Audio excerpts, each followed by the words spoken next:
Assalamu alaikum students, hope you all are fine. Today we will study the components of coordinated action. Chapter number 12 page number 33। अगर आपने previous lecture अच्छी तरह से prepare कर लिया, याद कर लिया, तो इसमें आपको बिल्कुल मुश्किल नहीं होगी। इसमें आपको कॉन्सेप्ट क्लियर होना चाहिए, ठीक है। There are 5 components of coordinated action. First one is stimulus, second one is receptor, third one is coordinator, fourth one is effector and last is response. ये जो कोऑर्डिनेटेड एक्शन के कंपोनेंट्स हैं ना, ये नर्वस कोऑर्डिनेशन के different होंगे और chemical coordination के डिफरेंट होंगे। ये आगे हम पढ़ते हैं, आपको समझ आ जाएगी। Let's start reading now. Stimuli. What happens when we touch a snail. क्या होता है जब हम स्नेल को टच करते हैं। We might have seen the flowers of sunflower plant moving toward the sun. लोगों ने देखा हुआ है कि जो सनफ्लावर प्लांट है उसके फ्लावर्स जो हैं उनका फेस सन की तरफ होता है। जिस तरफ सन होगा उनका फेस उसी तरफ होगा। What could be the reason for all this. इन सब की रीज़न क्या हो सकती है। Touch, lights, etc are factors that can bring about certain responses in living organisms. Touch, light और बहुत से दूसरे भी ऐसे फैक्टर्स हैं जो कि लिविंग ऑर्गेनिजम्स की बॉडी में रिस्पॉन्स प्रोड्यूस करते हैं। रिस्पॉन्स का मतलब है जवाब।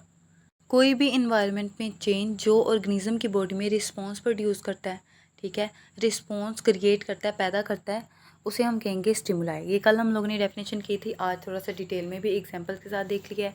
आगे देखते हैं। These factors are called stimuli. We can define a stimulus. Stimuli जो है वो प्लूरल है, स्टिमुलस सिंगुलर है। We can define a stimulus as any change in environment. हम स्टिमुलस को कैसे डिफाइन करते हैं। एनी चेंज, कोई भी चेंज, इन्वायरमेंट, कोई भी तब्दीली, चाहे वो एक्सटर्नल हो चाहे वो इंटरनल हो, which can provoke a response in organism, जो कि ऑर्गेनिजम्स में रिस्पॉन्स पैदा करता है, रिस्पॉन्स को जगाता है, उसे हम क्या कहते हैं, stimulus. More example of stimuli are heat, cold, pressure, sound waves, presence of chemicals, microbial infections. ये क्या हैं, ये सारे स्टिमुलाई हैं। ये सारे फैक्टर हमारी बॉडी में रिस्पॉन्स प्रोड्यूस करते हैं, ठीक है। आगे देखें। रिसेप्टर्स क्या हैं।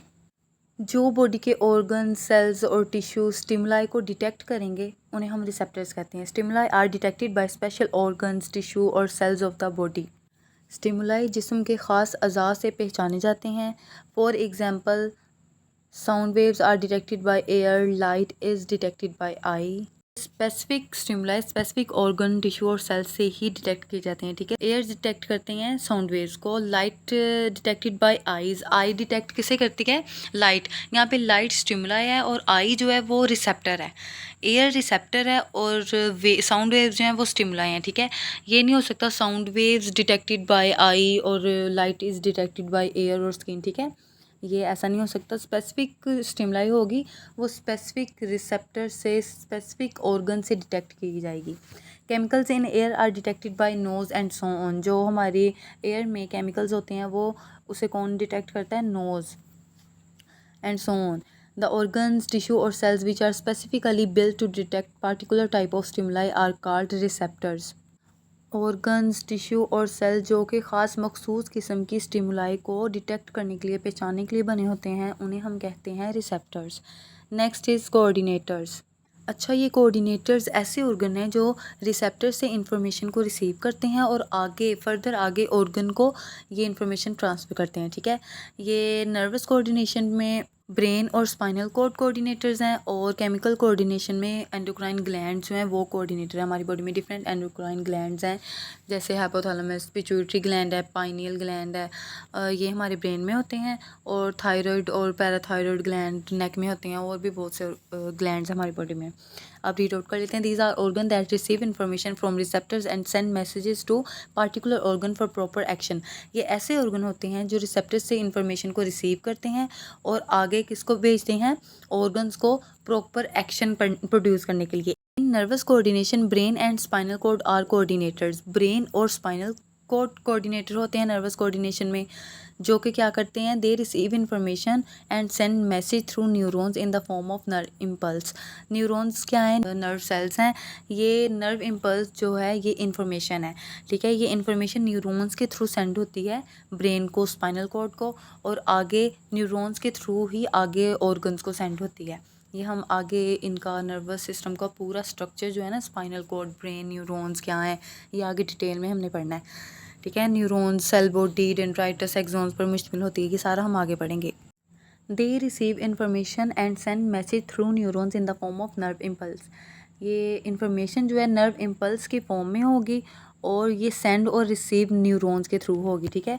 ब्रेन के पास भी न्यूरॉन्स के थ्रू इन्फॉर्मेशन आएगी और ब्रेन से आगे जो ऑर्गन्स में जाएगी, ट्रांसफ़र होगी, वो भी न्यूरॉन्स के थ्रू होगी, ठीक है। इन्फॉर्मेशन कौन सी होगी, किस फॉर्म में होगी, नर्व इम्पल्स की फॉर्म में। On the other hand, in chemical coordination various endocrine glands play the role of coordinators. दूसरी तरफ केमिकल कोऑर्डिनेशन में एंडोक्राइन ग्लैंड जो हैं वो कोऑर्डिनेटर्स होंगे, ठीक है। They receive information in the form of various chemicals की फॉर्म में ये इन्फॉर्मेशन रिसीव करेंगे। ग्लैंड जो होंगे ब्लड के थ्रू इन्फॉर्मेशन इनके पास जाएगी and send messages bye secreting particular hormone in the blood, ठीक है। और मैसेज सेंड कैसे करेंगे, बाय सिक्रीटिंग हार्मोन, ब्लड में हार्मोन को रिलीज़ कर देंगे। देखें इफ़ेक्टर्स क्या होते हैं। जो कोऑर्डिनेटर्स हैं हमारे पास, ब्रेन, स्पाइनल कॉर्ड और दूसरी तरफ एंडोक्राइन ग्लैंड्स है ना, ये इन्फॉर्मेशन जिसको सेंड करते हैं ना, जिन ऑर्गन्स को सेंड करते हैं उन्हें हम इफ़ेक्टर्स कहते हैं, ठीक है। These are the parts of body which receive messages from coordinator and produce particular responses. ये बॉडी के पार्ट्स होते हैं जो कि मैसेज रिसीव करते हैं कोऑर्डिनेटर से और रिस्पॉन्स प्रोड्यूस करते हैं, एक्शन प्रोड्यूस करते हैं। इन nervous coordination neurons carry message from coordinators. हमने यह पीछे भी पढ़ा है कोऑर्डिनेटर्स वाले टॉपिक में, कोऑर्डिनेटर्स वाले पैराग्राफ में, कि न्यूरॉन्स क्या है, मैसेज सेंड करती हैं ब्रेन और स्पाइनल कॉर्ड को, फिर न्यूरॉन्स ही आगे ऑर्गन को, ग्लैंड्स को, मसल्स को आगे ट्रांसफ़र करती हैं मैसेज, ठीक है।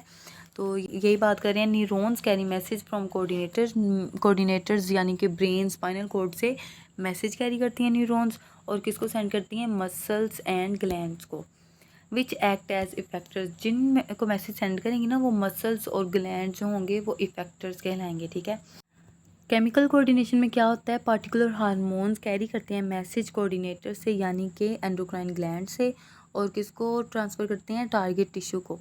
यहाँ पे जैसे लिवर की टिश्यू, किडनी के टिश्यू जो कि इफेक्टर के तौर पे काम करते हैं, वो टिश्यू इफेक्टर के तौर पे काम करते हैं।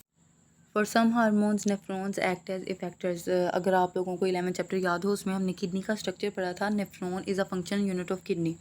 तो हमने वहाँ जब उसके डिसऑर्डर्स में ये भी पढ़ा था कि एंटी डाययूरेटिक हार्मोन जो है वो रिलीज़ तब होता है जब ब्लड में वाटर की कंसंट्रेशन बहुत कम हो, ठीक है। और जब वाटर की कंसंट्रेशन ज़्यादा हो ब्लड में तो डाययूरेटिक हार्मोन यूज़ होता है, रिलीज़ होता है, ठीक है। अगर हमारे ब्लड में वाटर लेवल लो होगा ना, वाटर की कंसंट्रेशन कम होगी, तो हमारे ब्रेन को मैसेज सेंड होगा। ब्रेन ने ऑर्डर करना है पिट्यूटरी ग्लैंड को कि रिलीज़ करे एंटी डाययूरेटिक हार्मोन। जैसे ही एंटी डाययूरेटिक हार्मोन रिलीज़ होगा, हमारी नेफ्रॉन में फ़िल्ट्रेशन का प्रोसेस लो हो जाएगा, फ़िल्ट्रेशन कम होगी, और जितना कोई वाटर फिल्ट्रेट होगा ना तो सारा का सारा मोस्टली उसमें से रीअब्जॉर्ब हो जाएगा, ठीक है। रीअब्जॉर्प्शन ज़्यादा हो जाएगी, जिससे जो यूरिन है वो कंसनट्रेटेड प्रोड्यूस होगा, गाढ़ा यूरिन प्रोड्यूस होगा, ठीक है। और इसके ऑपोजिट जो है वो एंटी डाययूरेटिक हार्मोन के ऑपोजिट जो है वो डाययूरेटिक हार्मोन वर्क करेगा। Similarly bones and liver act as effector for many hormones. Bones और लिवर जो है वो भी इफेक्टर के तौर पर काम करते हैं बहुत से हार्मोन्स के लिए। Receiving the message from coordinators, the effector perform action.